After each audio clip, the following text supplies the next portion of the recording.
Good evening, everyone. My name is Fred Lee. I am the Director of Alumni Engagement at Alumni UBC.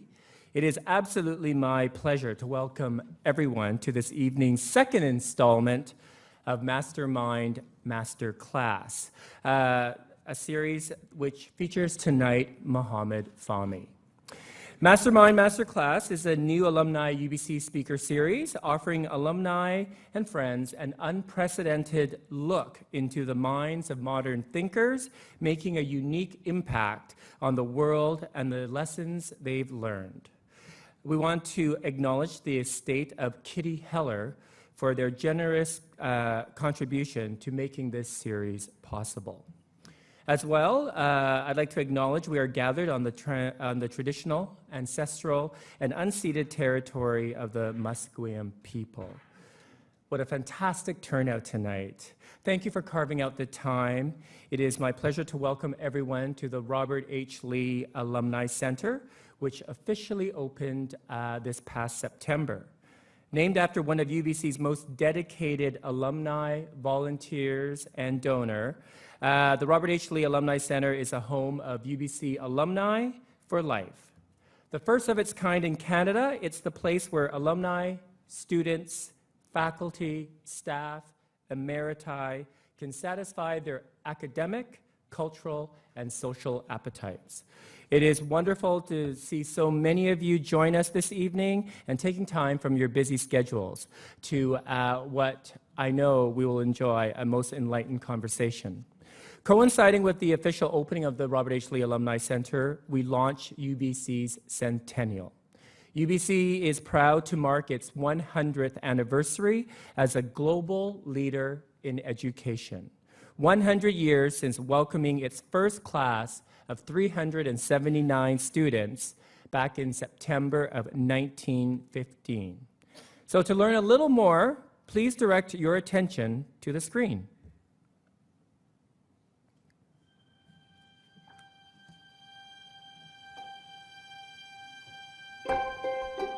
There are few earthly things more beautiful and splendid than a university.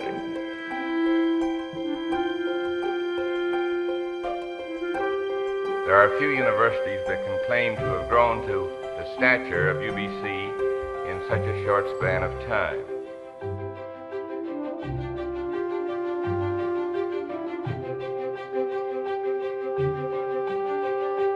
It is the unique privilege of the University of British Columbia to be located where one of the world's most important traditions began and flowered.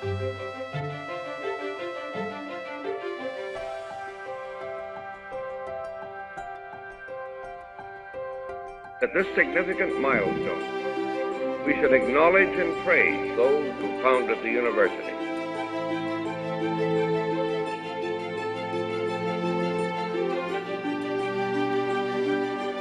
You accepted traditions and became part of traditions.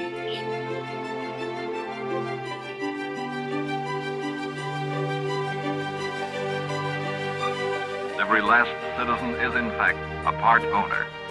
And this is without doubt what the founders had in mind when they chose for the university motto, Tuum Est, it is yours.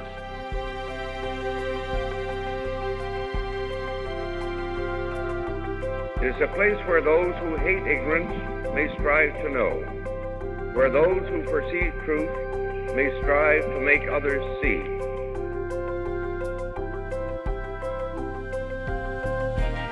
That we may indeed be the People's University, that is the spirit on which this university was founded, and it still lives and survives on this great campus today.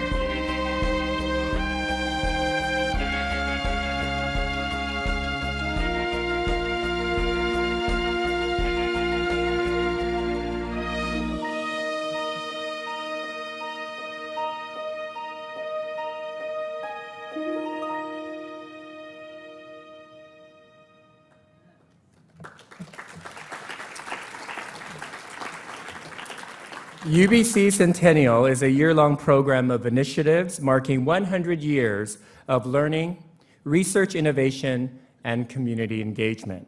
Over the past century, UBC is proud to have graduated more than 305,000 students, graduates from our Point Grey and Okanagan campuses who are making positive change in BC, Canada, and the world. A host of activities has been planned, and I invite all of you to visit our centennial website, ubc100.ca, for more details. Usually we would encourage everyone right now to turn off your cell phones, but we're not doing that. We're always a little different. We would love to invite you all to tweet your photos, your comments at Alumni UBC. The hashtag for tonight's event is hashtag UBCMMMC, and they should be displayed on the screen. Also this evening, we're going to be using our very cool audience engagement platform to engage everyone in the conversation. If you've attended some of the TED Talks, this technology was introduced this year locally here and abroad. We've been proud to be using this technology for the last 2 years. So if you have a mobile device, so that's a smartphone, a tablet, if you're brought with you a laptop, please take 30 seconds right now to take out your device, and I invite you to go to alumniubc.cnf.io. So the URL should be projected on the screen. Again, that's alumniubc.cnf.io. This audience engagement platform will allow you to ask questions, comment in real time throughout this evening's presentation. Other attendees can like your question and follow the conversation. Our esteemed moderator for the evening will endeavor to pose the top questions from this audience to our very special guests. And if you are of the old school, we'll also have some volunteers with microphones as well. Again, the URL is alumniubc.cnf.io, and we'll be sharing it throughout this evening's conversation. For a trial run, you will note we have already populated a polling question, which simply asks, are you a UBC alumnus? So I invite you now to please take a moment and answer that question, and very shortly you will see the results, which will be projected on the screen. That will give you a sense of how many alumni are in the room.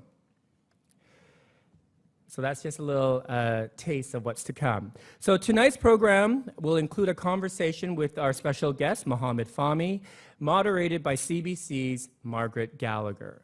Following the conversation, Margaret will conduct a Q&A with questions from the audience, and then we invite everyone to a complimentary reception where we can continue the conversation downstairs at the Wong Trainer Welcome Center. So let's get started. It is my pleasure to introduce this evening's moderator. In April of 2010, Margaret Gallagher took the reins as host for CBC Radio 1's Hot Air, CBC's longest-running radio program. She has been a regular part of CBC Radio 1's The Early Edition since 2001 and was the BC host of CBC Radio 2's Canada Live. Her unique ability to tune into the city and find stories off the beaten track have taken her up to mountaintops, down back alleys, and through the heart of the city. Margaret has won several awards, including 3 prestigious National RTNDA Dave Rogers Awards for Best Radio Feature, and most recently, a Jack Webster Award for Best Feature. Ladies and gentlemen, please welcome my very dear friend from the CBC, your moderator this evening, Margaret Gallagher.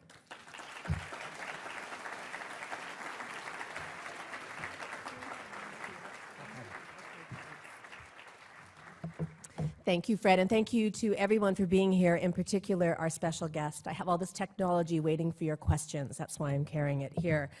It is great to be here and to have the privilege of introducing and speaking to our special guest today, notable Egyptian-Canadian journalist Mohamed Fahmy. He spent his career in conflict zones, covering major stories for outlets including the New York Times and CNN. And as you all know, in December 2013, during his time as the Egypt bureau chief of Al Jazeera International, he made international headlines when he and two colleagues were arrested by Egyptian authorities.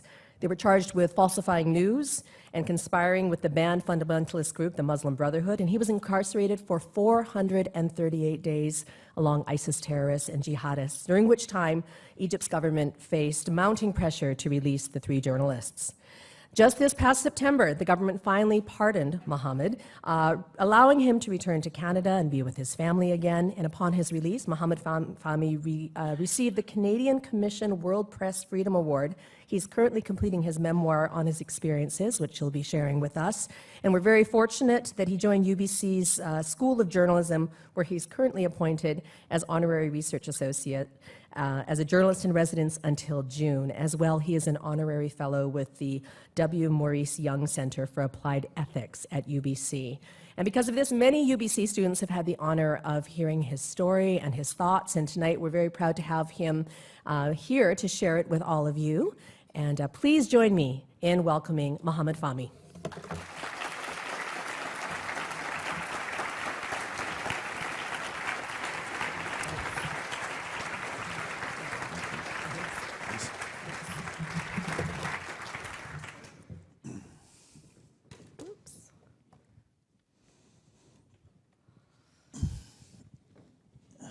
Well, this is exciting to get to chat with you because I know so many people want to hear your story. Thank you. As I mentioned, I'm going to ask a few questions first, and then I'll turn it over to the audience. I just mentioned a bit of your story, but of course, you're the only one who could do it justice. Maybe can you take us back to the events of the day leading up to when you were imprisoned? First of all, this photo, I literally was walking towards the cage, and the photographer got it. And that's why I look so angry. How does it feel to have that picture in your face all the time, considering the experiences you went through? I mean, I try to forget it, but it's always there. And the challenge is what you do with it. How do you use this energy in a positive way? And that's what I try to do since my release.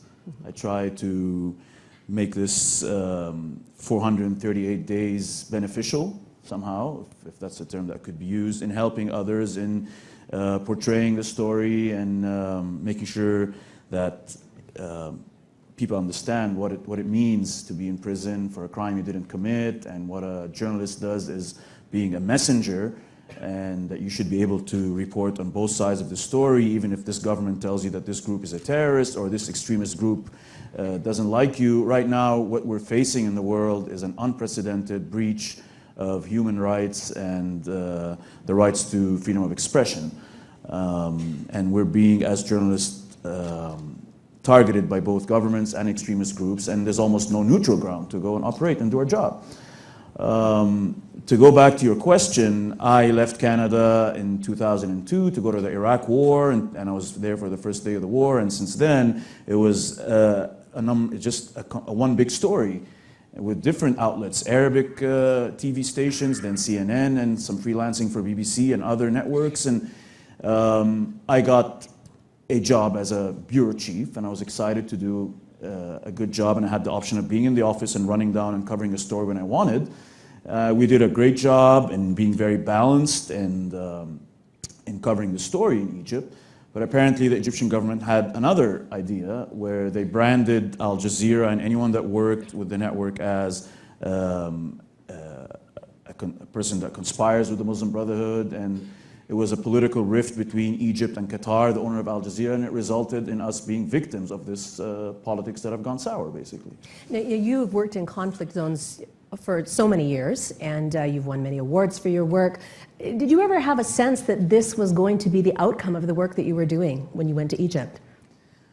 Not at all. I do my job not for awards. I do it because I genuinely want to make a change with my reporting, and I always wanted to be the voice of the voiceless and champion those oppressed and make a difference through a story. And throughout the career, any journalist on the ground will tell you that some stories result in immediate changes where you are seeing someone being freed because of a story you wrote, or there was one story that we at CNN did for CNN Freedom Project, and we exposed a group of organized crime criminals who were kidnapping sub-Saharan Africans and selling their organs and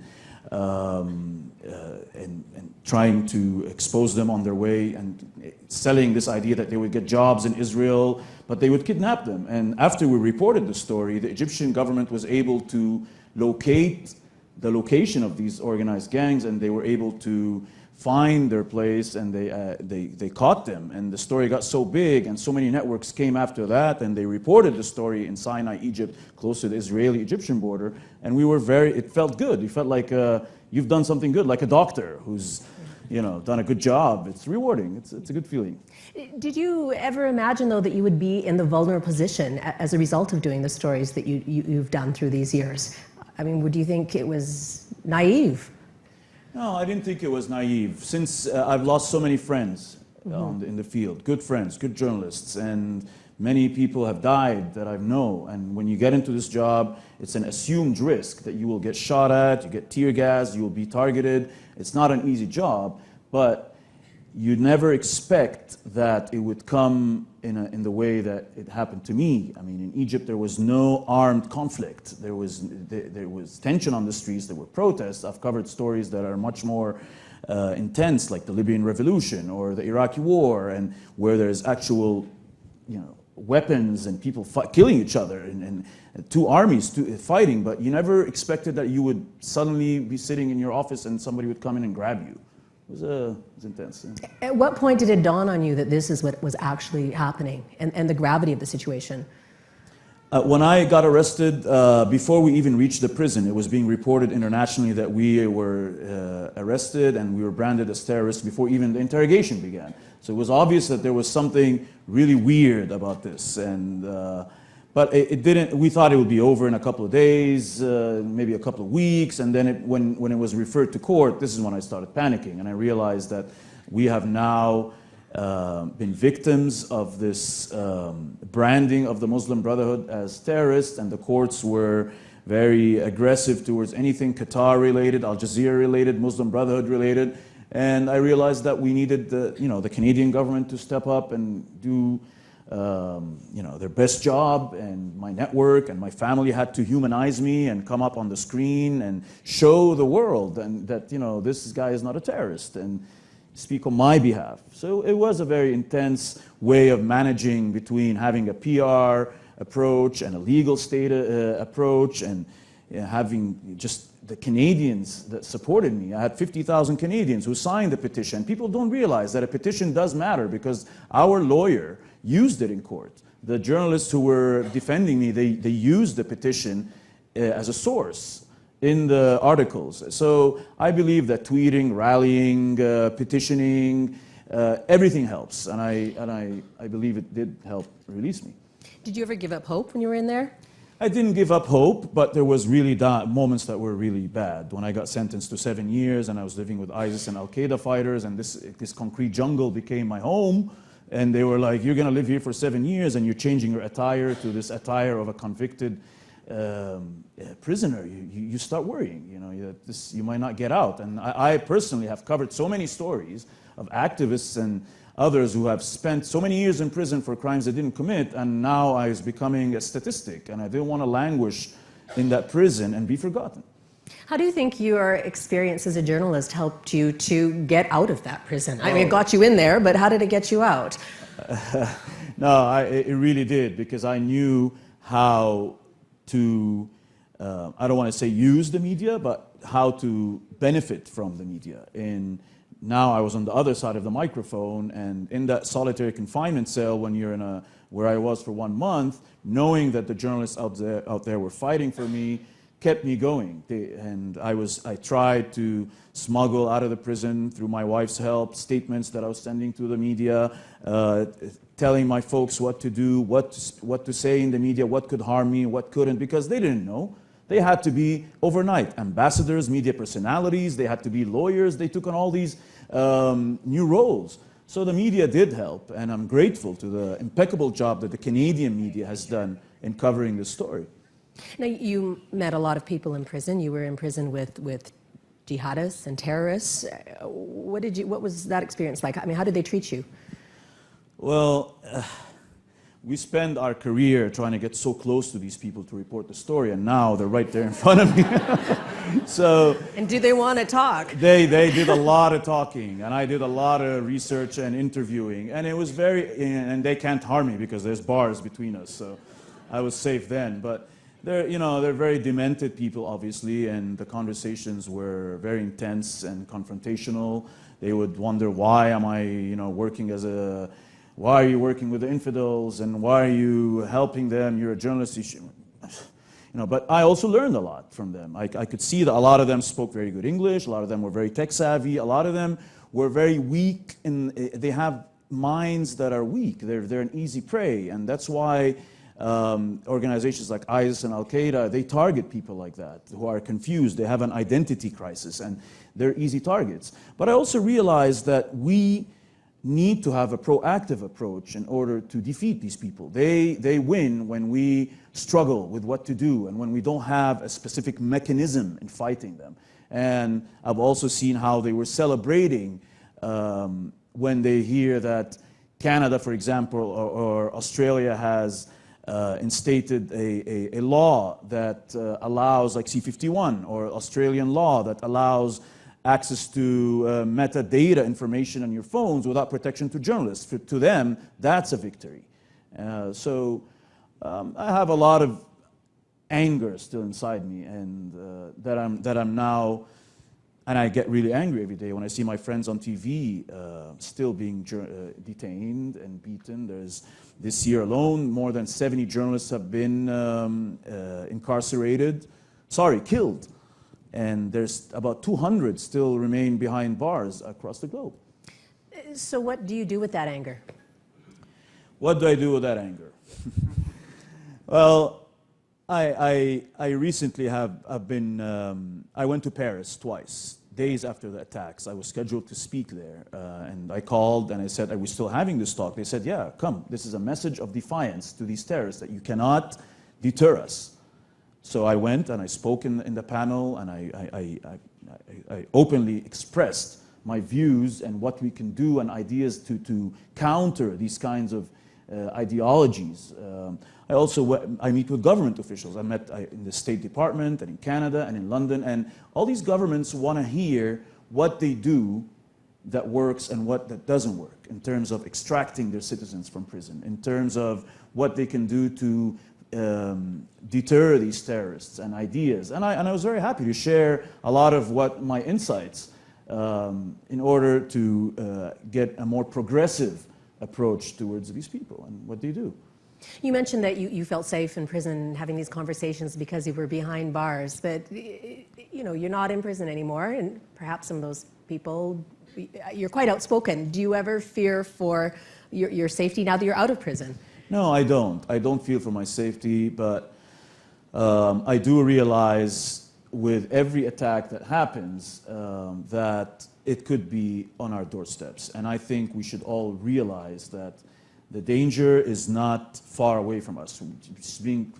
Canada geographically being far away from it doesn't mean that we're immune, and it means that it could happen anywhere, anytime, because with ISIS and Al-Qaeda and all these names of organizations, they're just different names, but it's all the same ideology. And it doesn't mean, many of these attacks are not organized, where there's a commander in Syria telling someone in Paris to do that. It just, they've picked up the ideology, they want to relate to it, they want to feel that they're part of a bigger cause, and they will go and perform this terrorist action. So how do you balance that need to combat that kind of situation with rights and freedoms? Yeah, I mean, any country that wants to portray a true democratic image and a democratic society needs to balance between the security approach and maintaining civil liberties. And that comes with striking that balance between the security approach and allowing civil society organizations to operate freely and NGOs to operate freely and journalists to work freely, because I do believe that bombs alone is not going to solve the problem. I do believe that civil societies have a major role in, one, being able to help families who may fear that their children are being exposed to these terrorists, and so these families need somewhere to go to get help. They can't do it alone. And also these civil society groups, like in France, for example, I realized that a lot of these minorities were not integrated into the system. They may have not been ideologically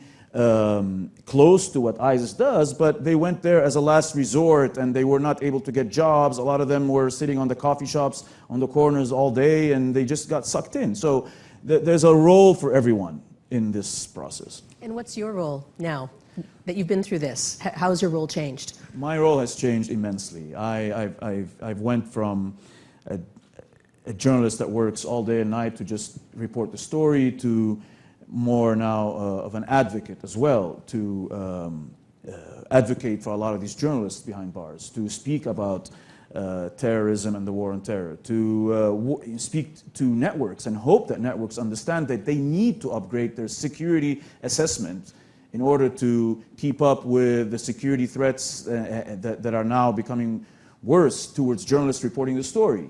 And I believe that my role is, at the moment, I do it through public speaking, through writing, through any way I can, and even a charter that I've been working on. Tell us about the charter. This charter I've been working on with Amnesty International. I'm going to announce it in Ottawa on January 26th, and it's a charter to better protect Canadians abroad. I do believe, and that's the main aspect of the charter, that it's time for Canada to make it an obligation, a law, to intervene to help and protect Canadians imprisoned abroad. It cannot just be under the discretion of the Foreign Ministry. This charter also introduces ideas that stems from my experience on when a minister should intervene, how they should deal with lawyers when you are imprisoned abroad, how they should deal with the families. And I say it with a constructive tone because I do believe in my case the ambassadors did a great job. However, I did feel, and many of them have told me that they were shackled by Ottawa's hyper-conservative approach at the time. And I met with Mr. Trudeau days before the elections. We spent a whole hour discussing my situation and what I want to do. And he was very receptive to these ideas. And now we're bringing it, we're meeting government officials. And I hope it's a process, of course. And any policy change needs a process. But it's doable to have it as a law, to protect Canadians once they're arrested, and also journalists who register when they go to any country with the Canadian Embassy, that they should have special measures to protect them. And dealing with the families is very important. So that's the charter I'm going to be launching. And you're a dual citizen. Well, actually, we'll get to that. You were a dual citizen, Egyptian and Canadian. And we were talking earlier about, if you read sometimes in the social media and the comments, there has been criticism leveled at you that you're a Canadian of convenience. What do you say to that? I say I have a lot of criticism that I'm Egyptian of convenience as well, back in Egypt. I'm a very proud Canadian and a very proud Egyptian, and I've lived a third of my life on the field and the other part of my life between Canada and Egypt. And I left here only to go report the story. And being Canadian and an Egyptian has helped me maneuver on the ground and work in the field and having my feet grounded in both cultures. So that really helped me, and I respect both constitutions and the values that come with that. But then this whole case brought a whole new dimension about identity. Mm-hmm. First of all, the Egyptians were branding me as this Canadian guy who's not really Egyptian, who's has malice ideas towards Egypt. And then suddenly this law emerged during the whole case by the president, who said, if you have a foreign passport, you could be deported and you could get out of the case. So my Australian colleague, Peter Greste, he was released a year before I was, and his government pushed really hard for him. So I was advised by the Canadian government and the Egyptian government to drop my citizenship, and I did. And it was a very tough decision. It's not an easy decision. And I did it, but they still didn't let me out. They threw me back in the cage. I mean, it was unbelievable, and now I want it back. Why do you want it back so badly after all this? It's a matter of principle, and I do have an apartment there, and my parents are back and forth. They live most of the year here, but when it gets really cold, they jump on a flight and go back. They just did 2 days ago. And I want to report this Egyptian story again. If a huge story sparks there and I'm back in the field, I don't want no one telling me you're not welcome. So I'm going to fight for my citizenship, and I hope to get it. We were talking about a little bit about social media and some of the comments there. What role does social media in that play with, we were talking about a little bit how journalism is evolving. What role does social media play in this changing world of journalism? Too much? Not enough? I remember when the Egyptian revolution started, it was branded the Twitter and Facebook revolution.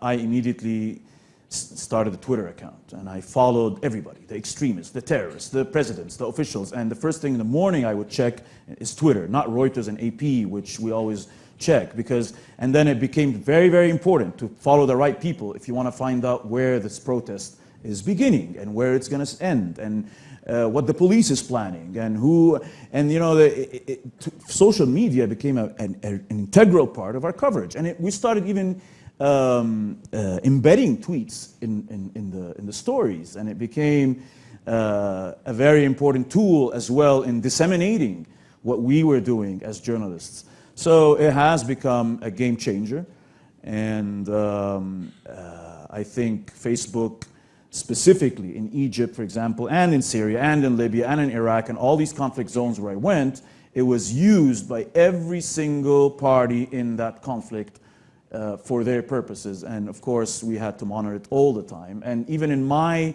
own situation, there was 141 million participants in 1 month on the Free AJ Staff campaign that was started. And I think I read somewhere that it was, after that it became 5 billion, something like that, and impressions in 1 month. And so it was really, really important. And right now, when I advocate for someone, there's this network of free press campaigners all over the world that work with even the established organizations like Amnesty or Committee to Protect Journalists, and I join them, and they have a Twitter storm where people in Japan and the other side of the world, everybody starts tweeting at the same time in order to have the hashtag trending and the name of that prisoner trending. And that counts for something. So I am now using social media for my advocacy, for my journalism, for my... People ask, which network should I watch? I tell them, you shouldn't. You just watch or follow journalists that you trust, specific individuals that you feel are balanced, who are objective. You know. Speaking of networks, what's your relationship now with the network that you were working for when you were in Egypt and incarcerated?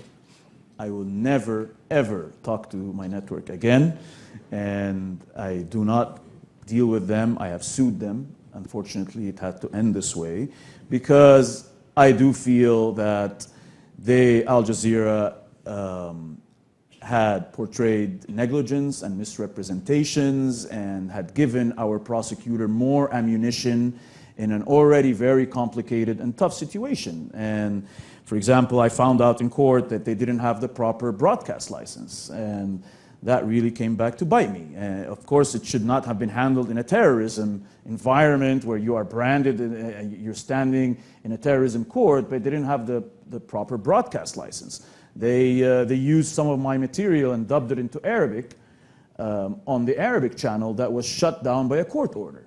So that all put us in a very tough situation. I'm suing them in the British Columbia Supreme Court, and they're fighting for a jurisdiction now. They're saying you should come sue us in Qatar, where Al Jazeera is located. So it's a bit of a debacle there, and I do believe networks, like I said earlier, have a huge responsibility in the security assessment.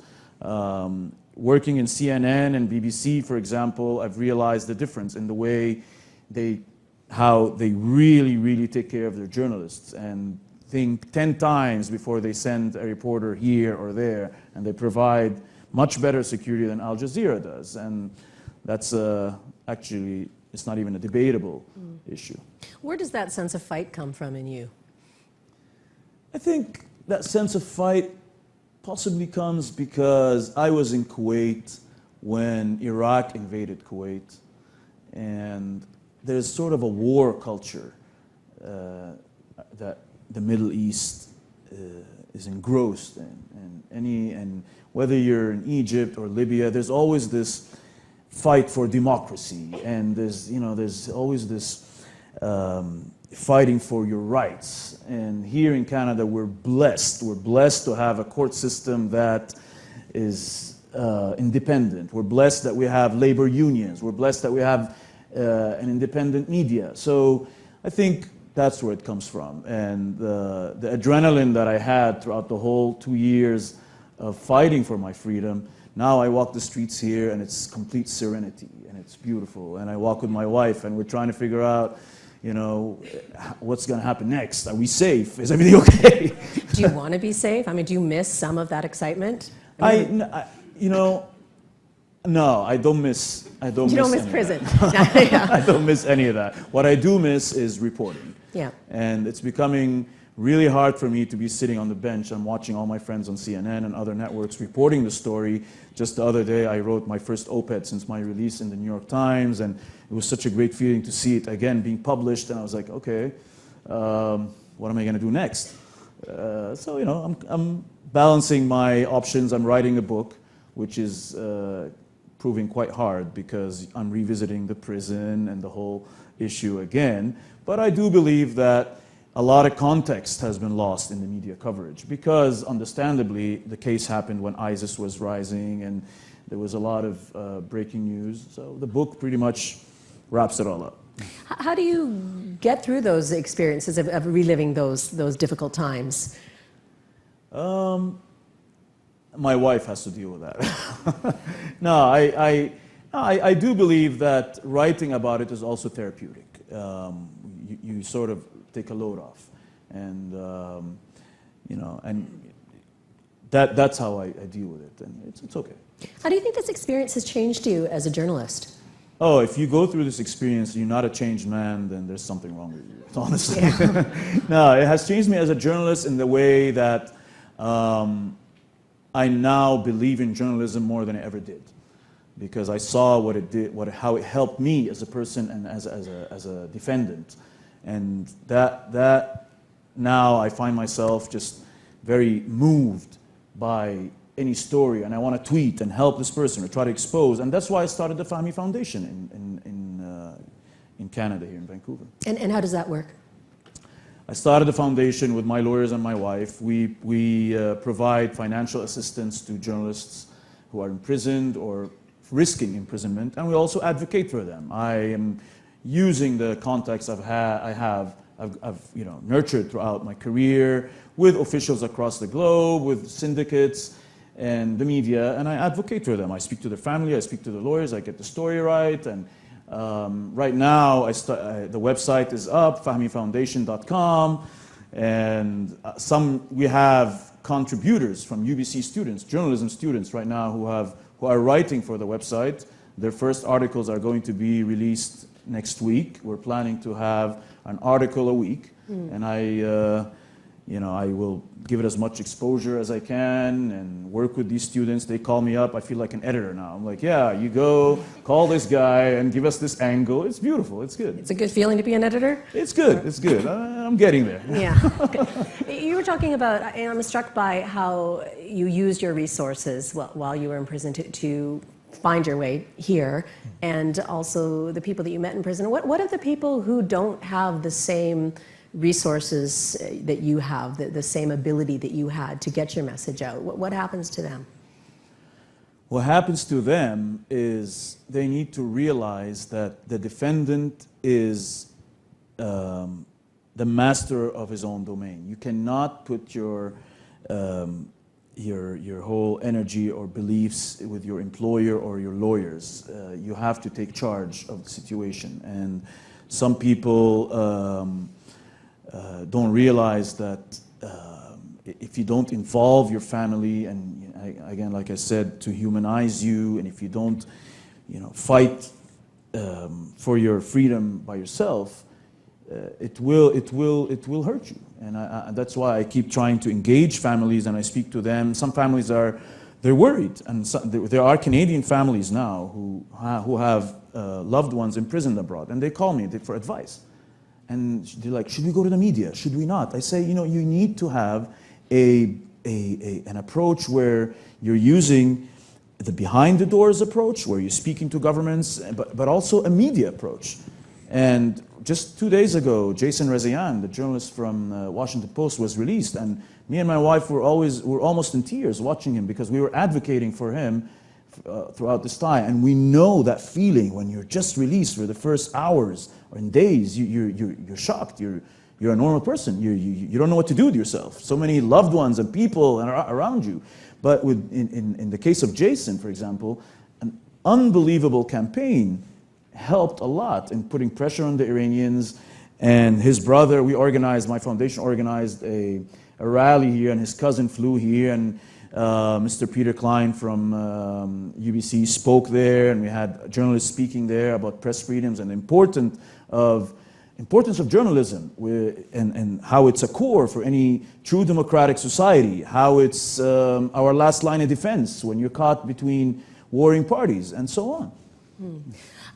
I have asked you plenty of questions, and I know that our audience has many questions they want to ask you, which will bring us to the first question, which I'm going to take from our engagement platform here.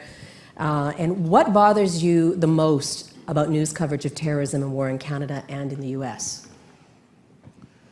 What bothers me the most is the generalization. When one group is branded as terrorists, or when not enough context is expressed behind a specific bulletin or live shot where a journalist is speaking, and we're not getting the full story. And that, I believe, is the major issue with a lot of the coverage of these events. And how do we change that? How do we change that?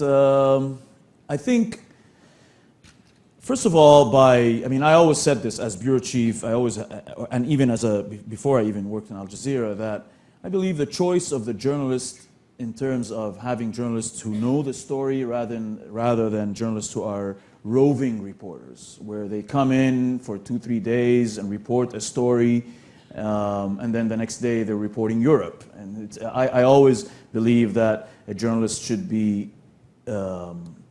should know the story well, should cover it, should have been someone that's covered it well. And I would see the difference between the reporters who do that and others who just walk in for 2-3 days. That's just one idea. Another question related to journalism. Considering Postmedia's layoffs and the merger of newsrooms today, what are your thoughts on the democracy of media in Canada now?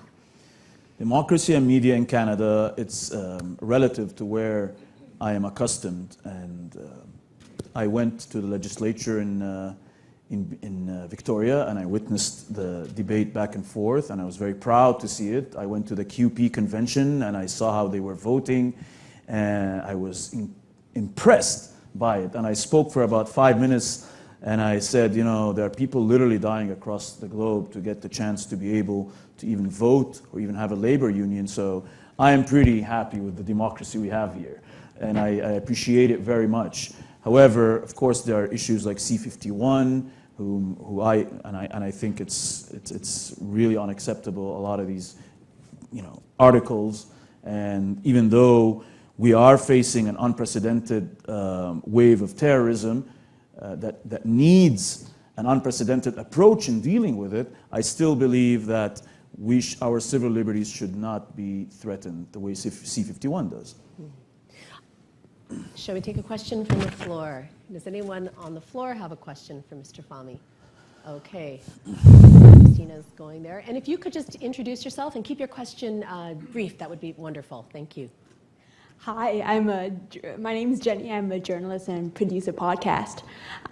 My question is, you talked about social media and reporting, and how closely do you keep an eye on things like how Facebook changes its algorithms and Twitter changing its algorithms, and how does that, because that affects whether your posts and tweets show up at the top. So do you keep a close eye on that, and do you have an opinion on that?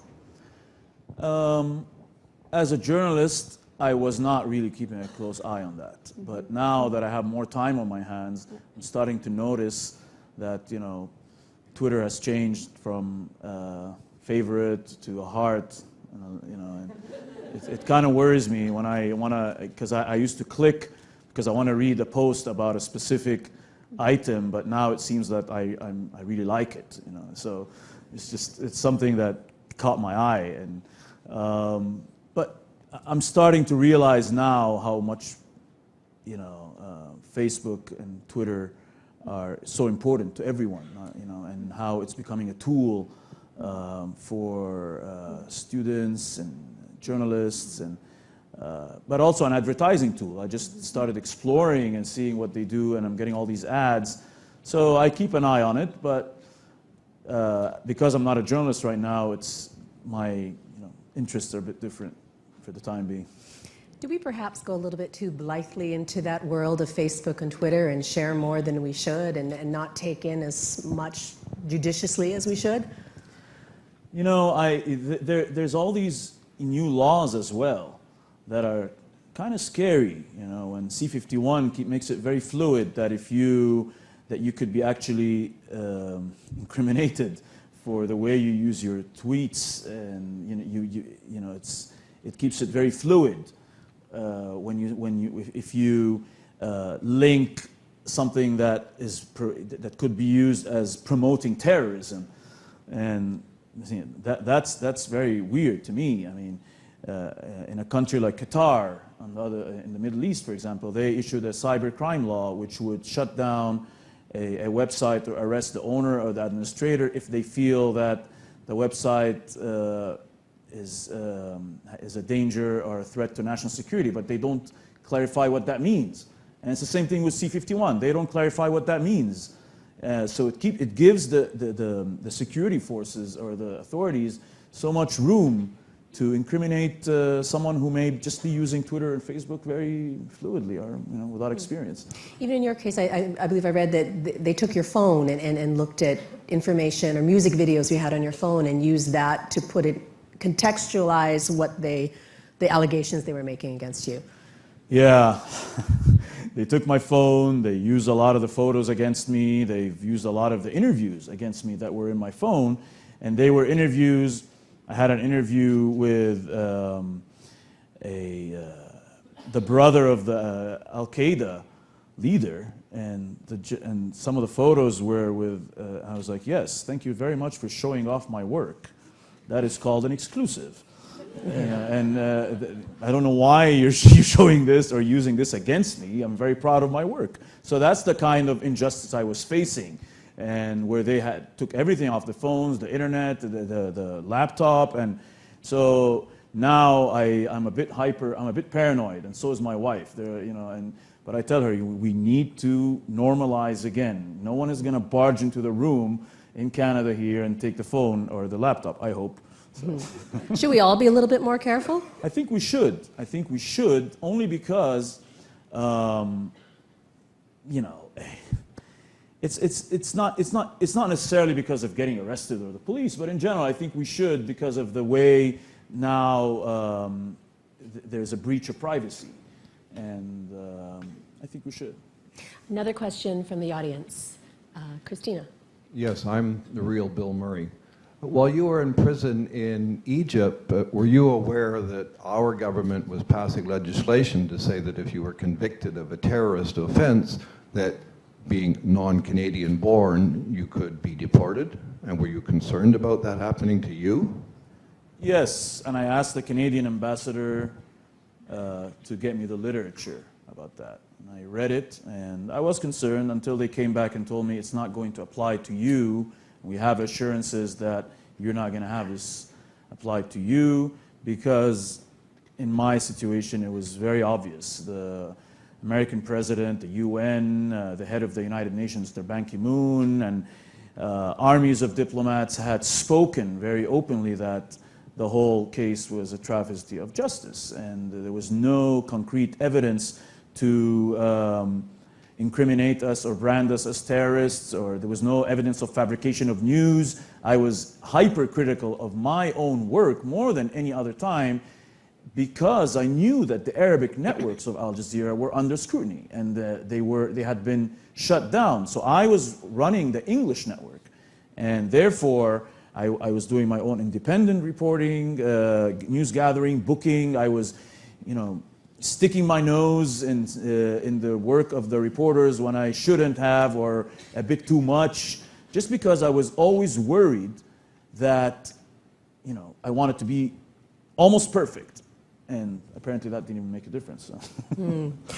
I'm going to go to another question from the engagement platform, which goes off of that. What made the difference and led to release it, and what could have the Canadian government done to help, is the question from the internet. Internet. I joined the chorus very late, when I came out of prison on bail for 6 months, before I was sent back to prison again.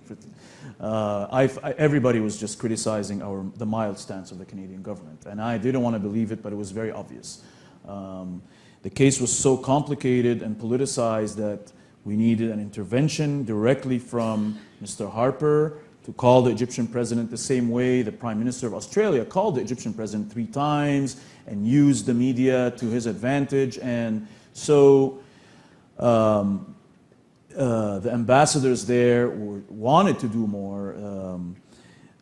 The statements that were coming out of Canada, even the statements, Canada said they were very disappointed when I was sentenced. The United States, they didn't have any defendants in the court, but they said it was a draconian sentence, for example. So I believe there had to be a mix of a bullhorn diplomacy and quiet diplomacy behind the scenes. And my lawyer, Amal Clooney, was a bit more aggressive than I was in her critique of the government. She used words like sheepish.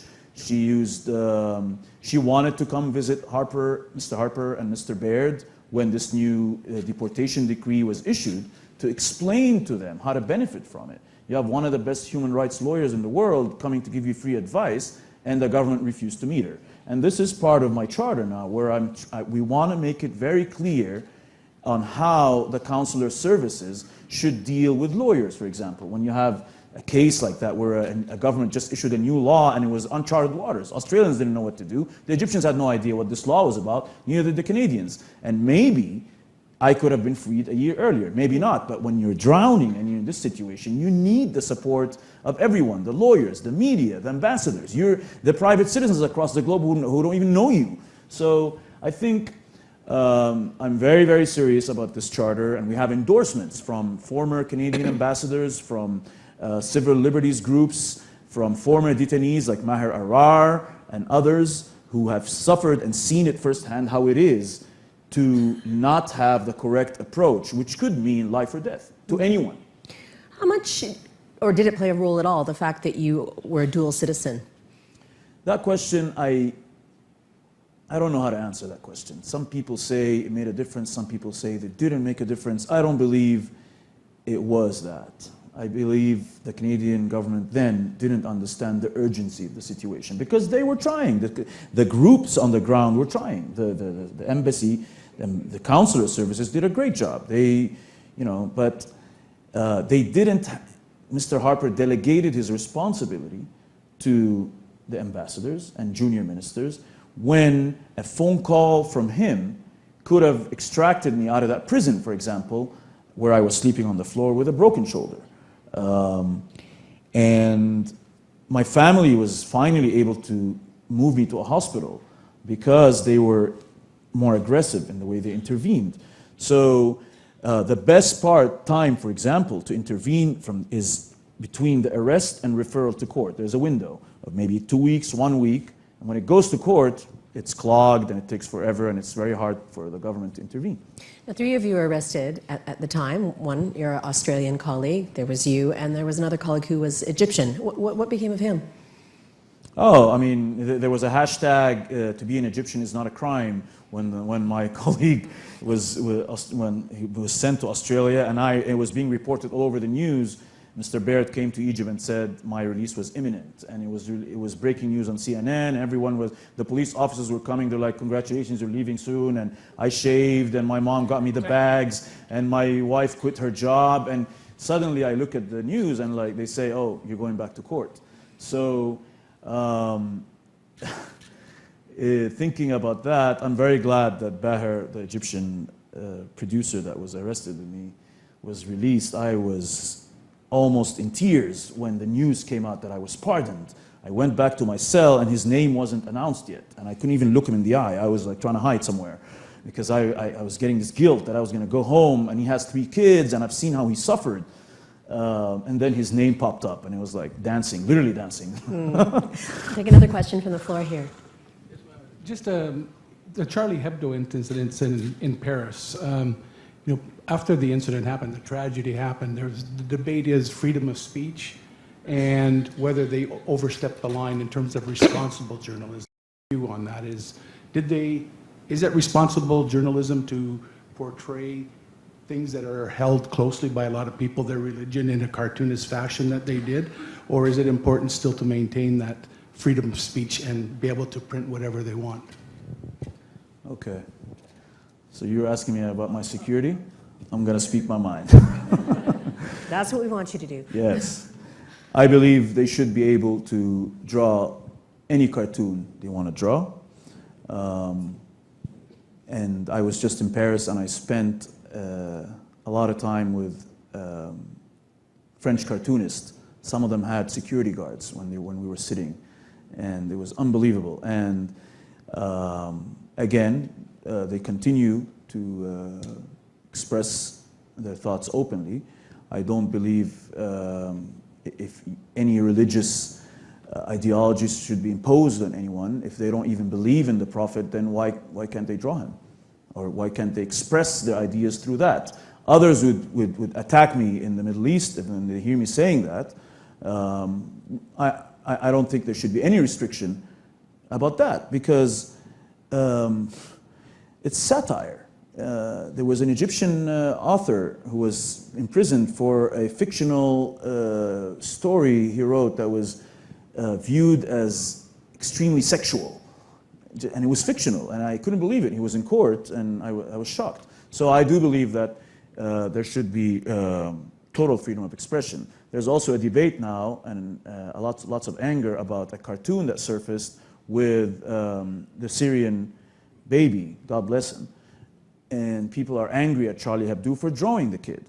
Well, I can understand where his family is coming from, but their kid has become a symbol. And he's become a symbol for what is happening to Syrians. And that one specific image has moved so many people and actually changed the whole view about the refugees. But I don't think they drew it in a way to make fun of it, but actually to keep that debate alive. But everyone has his views. Is anything sacred in the world of editorializing and journalism? It is sacred. There is a sacred line when you're giving voice to extremists. I believe that should not be allowed because you're giving them a platform, and you know their intentions, and you won't. There was all this debate about allowing these people to speak, and if you are a messenger if you're a journalist, you're a messenger. If you're a messenger of their views or their voice, should you be responsible for what they're saying? I think this should be handled on a case by case. I don't think it should be a line that's drawn there. I'm going to go to another question from the platform here. And 19 people want to know what's your take on Sean Penn's recent piece about Joaquin, Chapo, Guzman, and what makes it or doesn't make it journalism? Yes.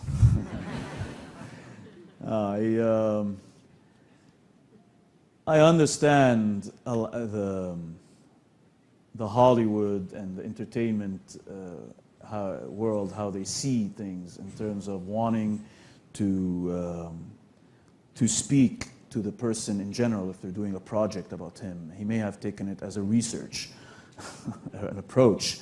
And I'm struggling right now, as I speak today, with an interview that I want to do. With? I want to interview a specific person that is wanted in a Middle Eastern country, and I'm struggling with it. Should I do it? Shouldn't I do it? Why? What's the... Because he's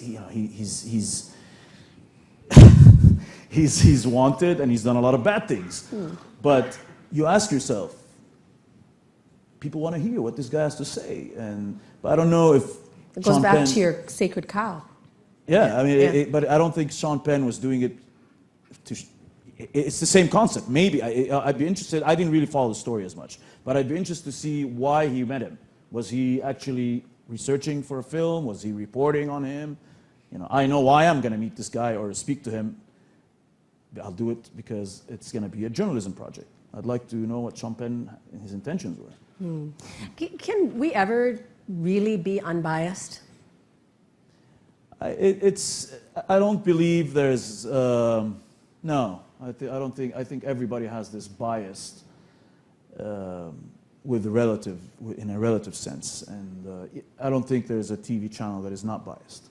It's just the how far you go. And again, when people ask me which channel should I watch CNN or Al Jazeera, I say no. You ask me which journalist you want to watch. Another question from the audience. Anyone? Oh, one here. Christina will come to you. Passing the mic, literally. Yes. How do you, pardon? Can you hear me? Can you hear me now? Yeah. Okay. My question is, how do you explain young Egyptians who say they're fighting for democracy, yet belong to the Muslim Brotherhood or the Salaf? Or what? The Salafi, I think that's... Oh yeah, the Salafis, yeah. No, I saw a lot of them in prison. You know, I don't have an issue with them because the government told them you can run for elections. The government they were running the country for a whole year, and they were, you know, that's the way they think. They think that this is the right thing to do, and then overnight the Muslim Brotherhood became a terrorist group. Yes, but don't you think that their concept of democracy somehow is not quite understood? What a perfect question. The Egyptian chief of intelligence answered this question in 2011 during the protests, and he said Egypt is not ready for democracy. In a way, after covering the event, I was angry that day. A lot of people were like, no, what are you talking about? What do you mean you're not ready for democracy? We're ready for democracy. But after a while, it became almost true that there were so many people that didn't understand the concept of democracy, and they were easily led into and manipulated and influenced into voting for this group or that group, and they did not have the intellectual, or they couldn't even read or write, and they were pretty much led in a way that wasn't the right way. So I'm not this, I respect democracy. We all live for democracy, but there has to be a culture around it. Absolutely. That takes it in. Sustains it, But a lot of these, you have to answer your question. A lot of these Muslim Brotherhood students, I found out that Al Jazeera had given them small cameras to cover areas. And I was like, okay, nobody told me about that. I'm the bureau chief. Where did these guys come from? And I met them in prison, had lots of conversations. Like, okay, if somebody would have told me, I would have, So these guys, the blame is not on them. They believe in a cause. They're 19-year-olds. They do what 19-year-olds do. They believe that that's their cause. The problem is with the network that took footage from them, used it, considered them citizen journalists without sourcing it, and said, okay, this is citizen journalism. It's not. Citizen journalism, you do not take material from an opposition group, and definitely followers of a group that's just been branded as terrorists, and it's a very thin line. In my 3 years of working with CNN in Cairo, I must have taken 3 times footage from citizen journalists, and I made them sign a document, and so that is irresponsible from Al Jazeera. And any national security in the world that's having political turmoil on the ground would be very pissed off at Al Jazeera, especially that a lot of these students were taking the money and funneling it back in the protests. Naively, they were buying food for the protesters or printing posters and then keeping the rest of the money to, for their marriage. And again, I do believe that a lot of these mistakes that the network has done should have been dealt with in a different way, not by putting journalists behind bars. No one should be placed behind bars for stuff like that. How much more cautious are you going to be next time you take a job? I'm already very cautious every time I consider a job. Yeah, this network is more biased towards that group. This network is more biased towards that group. No, I'm not going to work with these guys. So I think I'm going to work as freelance, where I will continue to write an op-ed here and there and produce a documentary there. This interview that I want to do these days, I think I'm going to do it. I was speaking to one of the top reporters in the world 2 days ago about doing this interview and cooperating with this network on doing this interview that I plan to do through Skype, because I don't want to go see this guy. He's wanted and he's in a very dangerous place, but I think I will do it by Skype and put it out.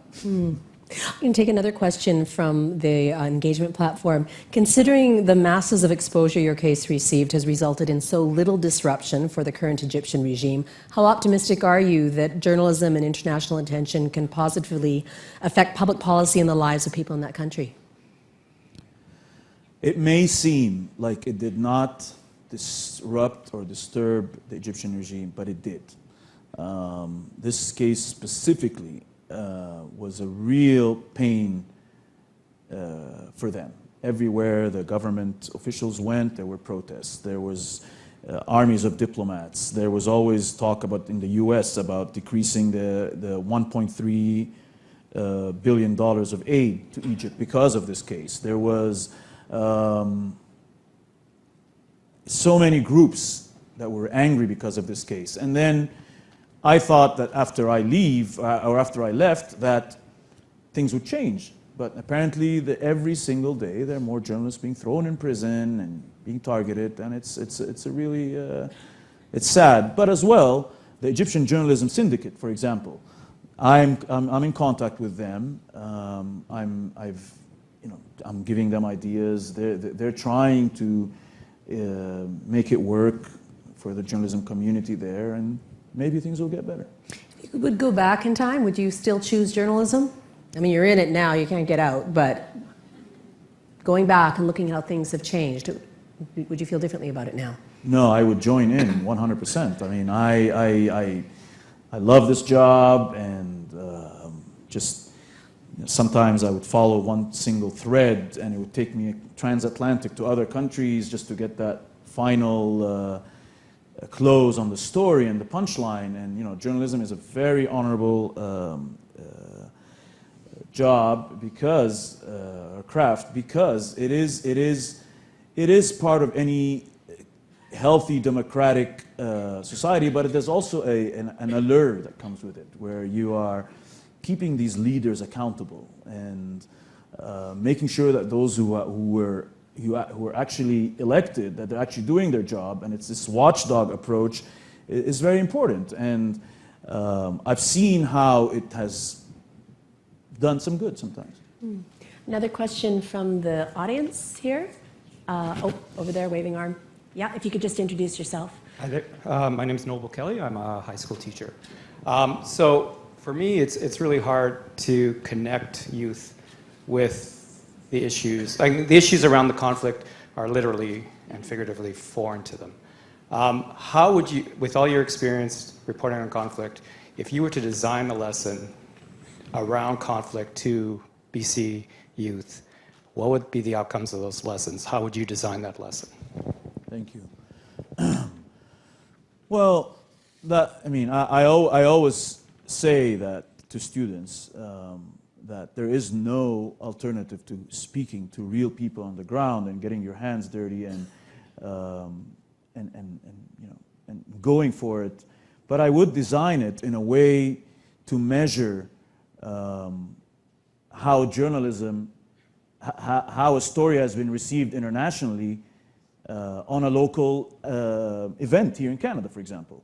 So the way Mr. Trudeau received the Syrian refugees, for example, that, because I call people in the Middle East and I gauge it, that made an eruption in the Middle East. The way they were talking about how he had his shirt very casually and how he stood and what the guy said and how it was filmed and how the whole news story was portrayed. I think it has corrected Canada's image in the past 10 years in just that one shot, that one frame. And my mother's calling me and my aunt is sending me text messages on WhatsApp. Did you see Trudeau? And I'm like, yeah, guys, I did. I live in Canada. But I think that would be the impact because, there are many stories, that covering the story here because of social media and because of the interest across the globe. It has become such a small world. Even the stories that are in the areas in Canada where you think that people are not watching, people are watching. So. Did I answer your question? A little bit? A little bit. We have time for one last question from the audience. And right here, Christine. And just remember that Mohamed will be joining us for the reception afterwards, so you will have a chance to ask him some questions. Hi, my name is Yusuf Hosni. I wanted to ask, you mentioned that it's, when somebody's mentioned that Egypt was not ready for democracy, and the citizens were actually led to vote for this and that. What I understand is that's a lack of media. It's like a lack of media. It's like media illiteracy, from what I see it. How do you think Egypt and the citizens of Egypt could slowly come out of that so that one day they could be ready for democracy? Thank you. I said it may have been a factor.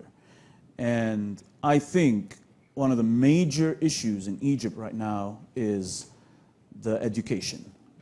From the roots, the education is extremely, the status of the education is unacceptable. And I've been to the schools and I've done stories there and I've done stories in the ghettos of Egypt, and I believe it starts there and the role of civil societies and NGOs that have just been shut down in Egypt right now, which is really unacceptable as well. I mean, these NGOs, so many NGOs, starting with the Freedom House and other American NGOs that made big news when in 2012 they were banned and they were thrown out of the country. They had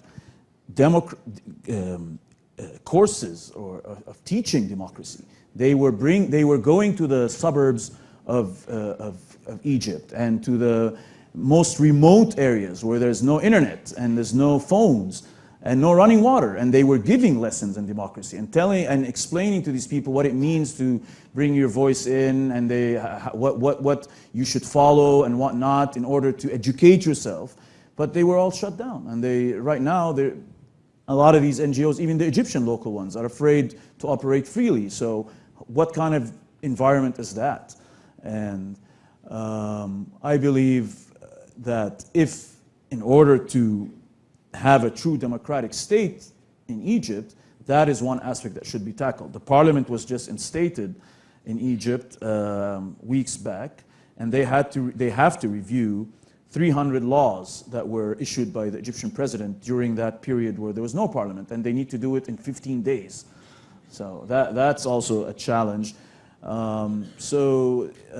Yes. And that is our final question of the evening. Thank you so much. Thank you to everybody who posed a question here. And Mohamed will be available to answer some of the questions afterwards. I just want to turn to you for one last question. And thank you for sharing your story here. I know everybody has been very fascinated by it, and it's great to hear insights on things. But what would your one key takeaway for everyone here be tonight? I'll just give you the last word. What do you want them to remember from this evening? I just hope that people can relate to the fact of turning suffering into a self-achievement and a human achievement, and embracing this suffering and turning it into something that works for everyone, not just for yourself, because that is what I started applying in my cell, where I decided, okay, we're going to fight this till the end, but it wasn't just about me now, it was, or my colleagues. It was about, what are we going to do to champion freedom of expression? How are we going to embarrass the government? How are we going to get my network accountable?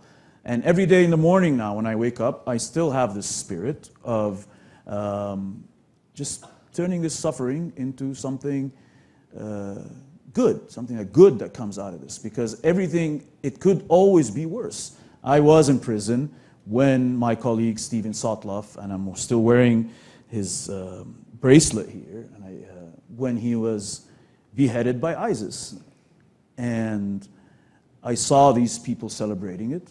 I was in prison when Charlie Hebdo happened, and I saw these extremists celebrating it, and it was just horrific. And some of these images stay with me, and now it sort of empowers me. So I think that we have to stay resilient and proactive, and always know that we have to fight this ideology that's spreading everywhere, and the government can't do it alone, the media can't do it alone, everybody has a role, and that's how I live now. People can look at your foundation online. Yes, and I'm anyone that would like to write or help in any way. I'm learning as I go this advocacy, and it's quite interesting to just help these people. And I've obtained some of their files, and I upload them so people can read their case files if they're interested. I try to get information regularly from their families, and just to update it. So I'm, using some of these journalism skills somewhere. And we can look forward to your book in the nearest future. Yes, hopefully in the summer, in the end of the summer, July, I'll have the book out, and it's much more detailed, and it starts from the Egyptian Revolution, and it goes on to touchdown in Canada, and Amal, she's writing the foreword. She's going to be more of the legal aspect of it all, but also the relationship of how we were able to get out of this crisis. And there's going to be a lot about UBC and coming back. And I've learned so much from the students, and now I'm excited that the students are writing on my foundation. That's like my happy moment now. I should note that several people wanted me to ask you about Amal Clooney, but we can save that for the reception afterwards. So thank you so much. We're out of time here. It's been a real pleasure to have this opportunity to chat with you.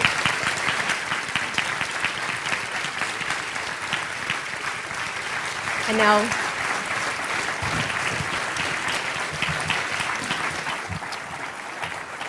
back to Fred. I must confess I was one of those people that wanted to know a little more about Amal. And I think we will have some time to get to know a little more about that relationship during the reception. Ladies and gentlemen, please join me in thanking Mohamed and Margaret for their time this evening.